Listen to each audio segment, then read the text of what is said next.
Just changing the subject altogether, Miriam, today is my 10th anniversary at BCD Travel. Wow. And you were the first person I met, one of the first people I met in London 10 years ago today. I was? Yep. Oh, no. Oh, my God. Everyone has the first time I met Miriam story. I have not heard this one. They took us out for dinner at St Pancras Station when we were there and we were talking there. But that was 10 years ago today. It's my anniversary. Welcome to Connections with BCD Travel, an ongoing conversation about the modern-day travel program, the impact of technology and digitization, and how travel buyers can take control and drive change. Each episode leaves you with practical, actionable advice and solutions to support a variety of program needs. Let's start connecting. Hey, welcome back, everyone. I am Chad Lemon, and I'm your host for the Connections with BCD Travel podcast. And I'm your co-host, Miriam Moskovich. As always, be sure to like, subscribe, follow, and download the Connections with BCD Travel podcast so you don't miss 1 second of content. On today's episode, we're connecting digital payments and talking about the first steps in establishing a great payment strategy to running at full speed. It's a big topic to cover, but we've got a great guest full of tips and topics to think about. Absolutely. So welcome to Connections, Adrian. Tell us a little bit more about yourself and what you do at BCD. Hi. Well, it's great to be here. I'm Adrian Clarke. I work in BCD's digital payments and expense product development team. I've been with BCD for 10 years, and 7 of those years have been in payment-related roles. Adrian, there's so much we could talk about on this episode, but I'm really looking forward to discussing virtual payments, card programs, and how the traveler's wallet is evolving as they travel the world for business. So if you're ready, let's get to it. Yeah, let's go.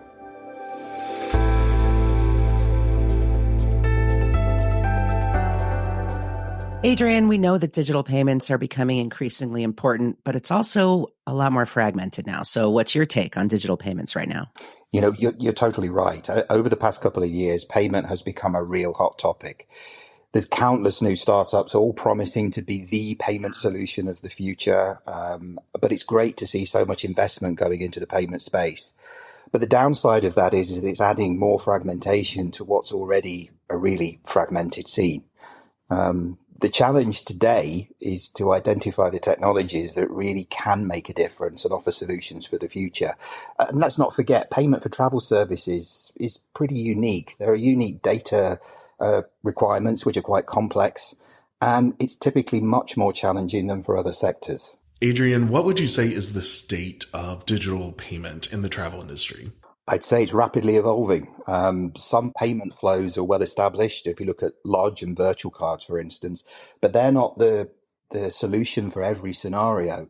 There's challenges, for instance, with payments for low-cost carriers in not only processing the payments, but also getting the data to the finance teams that they typically need in order to reconcile and post those transactions. But because the situation is rapidly evolving with things like tokenization, crypto, and more efficient and low-cost ways of managing bank transfers, in the longer term, we're probably looking at a landscape where credit and lodge cards, as we currently know and understand them, will become obsolete. I hear what you're saying, Adrian, but if we're being honest, digital payment, at least in the travel industry, is a major friction point. So how are travel programs coping with all the friction? What are they doing to help both the program and the travelers?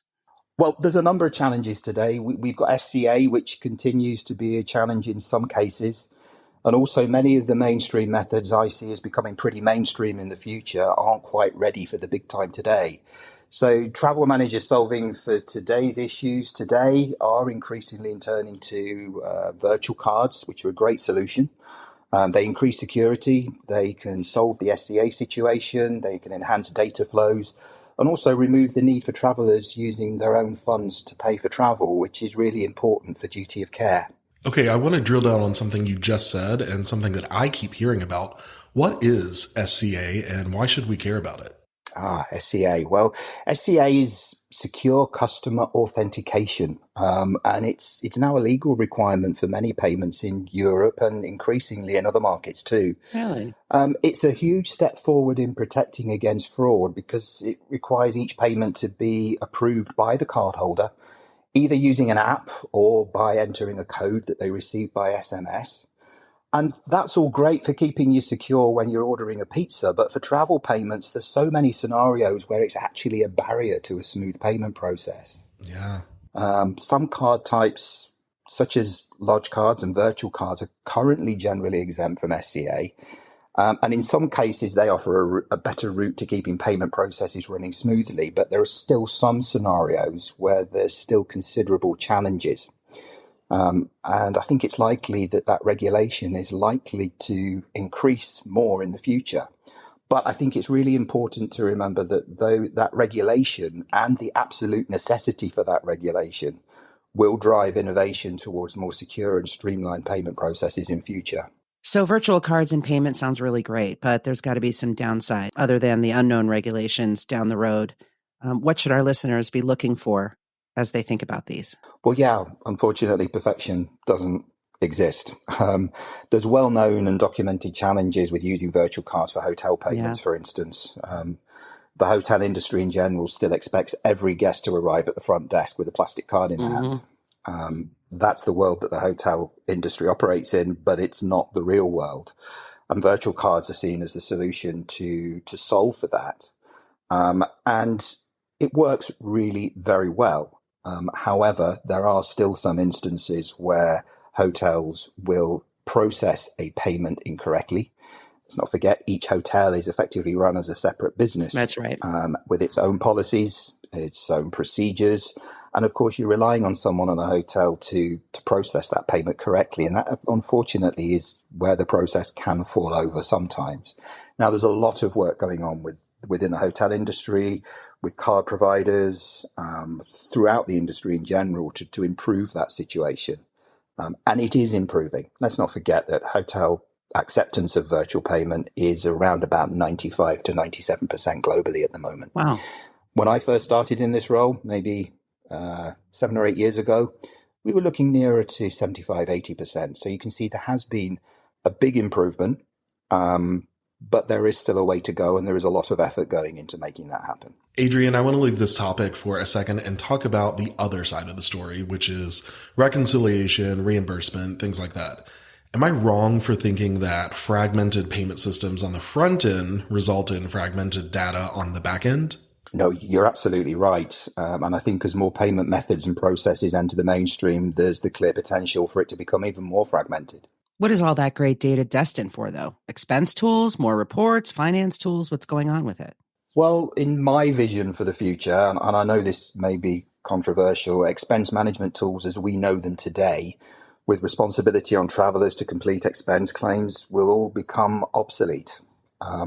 There's no doubt that fragmentation will continue, but what's going to change the landscape is technology that takes payment data from multiple sources and uses AI to standardize it and to present it to finance managers in formats that work for them. So the idea here is to simplify. I mean, we keep hearing that travel programs want more centralized payment options, but is it more than that? Yeah, there's a lot more to it than that. I mean, if you take, for example, the new generation coming into work now, for them, it's not so easy to obtain their own credit lines. You know, historically, it's always been kind of accepted that employees will use their own funds to pay for their trips and then claim it back. But for the newer generation, it's not always possible to do that. So there is an increased drive towards centralized payment options. Wow, that's a really great point that you brought up about the new generation of employees joining the workforce. And it sounds like a program's payment strategy can really influence their talent attraction and retention. Yeah, that's what I'm hearing when I talk to travel managers. The data and all the other financial stuff is, of course, really important. But let's not forget that at the heart of this process is a traveler, a person who's out there giving up their personal time to benefit the business. Duty of care is really important, and employees are right to expect that their well-being is taken care of during the trip, and that includes their financial well-being too. Adrian, so if our listeners are taking notes, what would your advice be on the top things they can do right now to make sure that they've got a successful, modern digital payment strategy? So how can they make sure that they're set up for success? Well, the first thing to consider, I think, is central bill an option for your entire travel program? Today, you may be using a combination of corporate cards, lodge cards, and that's great, but you're still putting a degree of responsibility on your travelers. With Central Bill, it's a much better experience for your travelers. And also, potentially a much better experience for your finance teams as well with the reconciliation. Secondly, use virtual cards where possible. It's technology that is available today, and it can offer you a lot of benefits. Thirdly, consider being brave. I mean, do you really need an expense management tool in the process if everything is being centrally paid?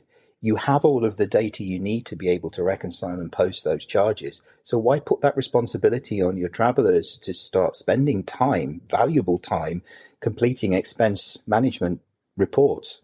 One final question, Adrian. If our listeners want to discuss their payment strategy or anything that they've heard on this episode, who should they reach out to or where should they go? So initially, I'd say contact your BCD program manager, and they will put you in touch with me if needed. But also, we have a lot of information on the BCD pages at bcdtravel.com.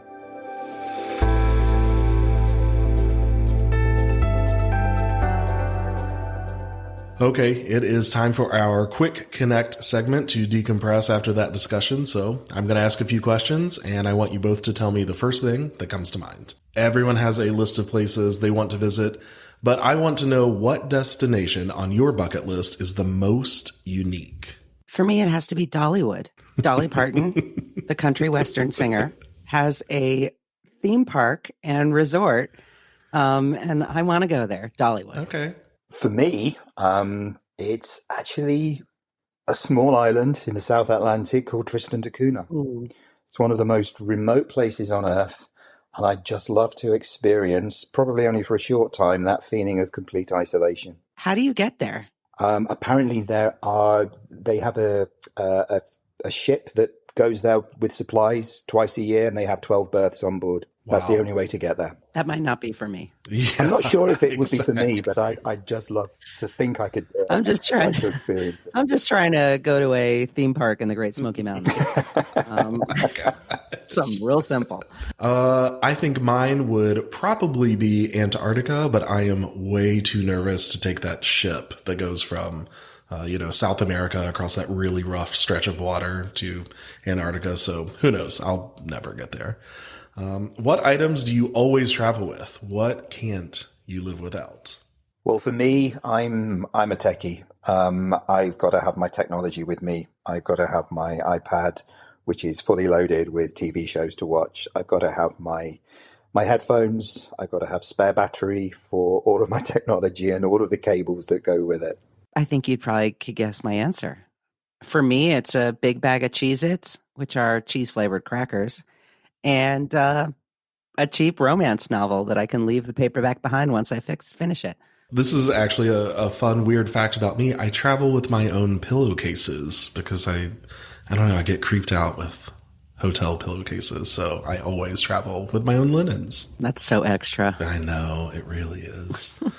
All right, last question. Since we talked about digital payments today, how many different currencies do you have laying around your home from all of your travels? I do have a pouch in my guest room, and it just accumulates and gets heavier and heavier. So I probably have 6 or 7 currencies in there. Well, I work in the digital payments industry, so I have absolutely 0 currencies laying around home. I think the last time... Get out of here.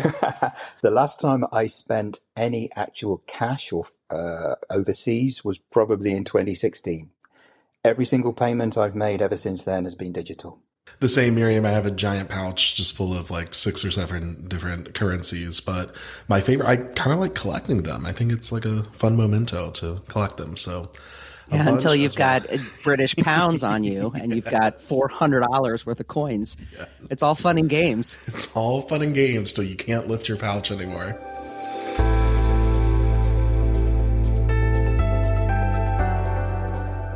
Wow, this was such a big topic, and I can't believe we talked about as much as we did on this episode. Adrian, you are amazing, very insightful, so thank you so much for sharing all of your knowledge and tips with us. Agreed, Chad, and thank you, Adrian, for being here. I hope you'll come back if we've got another chance to hear from you. I certainly will. It's been great to talk to you. Thank you. If you're a travel buyer, frequent business traveler, or just someone who likes hearing about digital payments, be sure to like, subscribe, follow, and download the Connections with BCD Travel podcast to stay up to date with new releases and listen to your favorite episodes. Thank you for connecting with us. BCD Travel helps customers travel smart and achieve more. We make this happen in over 100 countries as the 10-time award winner of BTN's Most Admired Travel Management Company. Learn more about the information you heard today and what BCD Travel can do for you by visiting bcdtravel.com/podcast.